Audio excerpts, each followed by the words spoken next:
Finally, good basketball has come back to New York.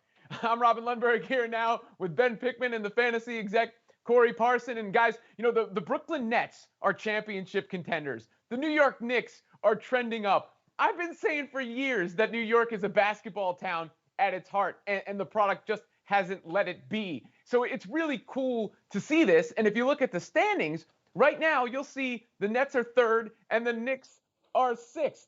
So how good would a playoff matchup between those two teams be? I don't actually think it'd be a great series, and I respect what the Knicks are doing right now. There's just two different level teams where BK is, but just the energy, Corey. Yeah, no, I think the energy would be great, and I think it'd be something real cool for this city, especially the real basketball fans in New York, the ones that root for the team that plays at the world's most greatest arena. I mean, nights where the Garden would be world's most famous arena. If you're gonna do it, you got to get the name right. Go ahead. The world's most famous arena. Excuse me, but no, listen.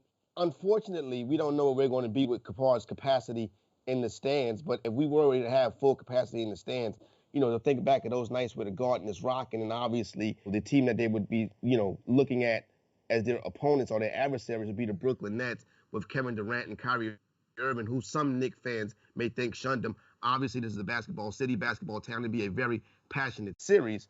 And I think I think the Knicks would win. Well, okay, you're out of your mind. The Knicks would win maybe a game if they're lucky, but I don't even foresee that. But, the Nets, Ben, are the biggest national story there is right now in the NBA. And the Knicks, they have good stories going on within their organization with Julius Randle, what he's doing, Emmanuel Quickley, Derrick Rose, Tom Thibodeau. So to me, what's kind of remarkable is that the NBA has gone on so long without any relevancy from the biggest market. And now you've got two storylines. One's the big picture one, and one with a big fan base.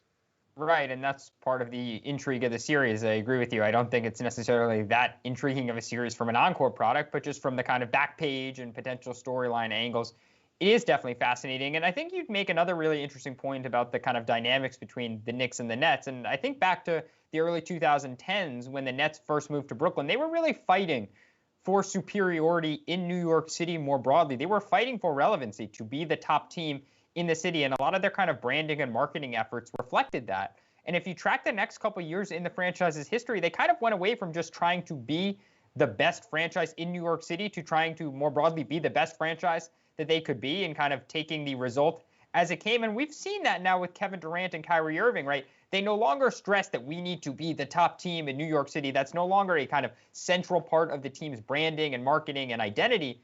But in turn, what it's brought is it's actually made them the most relevant basketball team in New York City because it got them Kevin Durant, because it got them Kyrie Irving. It provided them some legitimacy in the city. And so while there might not be as many homegrown Nets fans as there are Knicks fans, the Nets are this broad national story that everyone can't stop talking about. And they're certainly a team that people are watching in New York City, and they're going to be watching for a long time. Yeah, they're going for the championship and not, a billboard outside of MSG. But overall, I'm just happy with the energy right now. So I'll say, go New York, go New York, go. And wow. Brooklyn goes hard.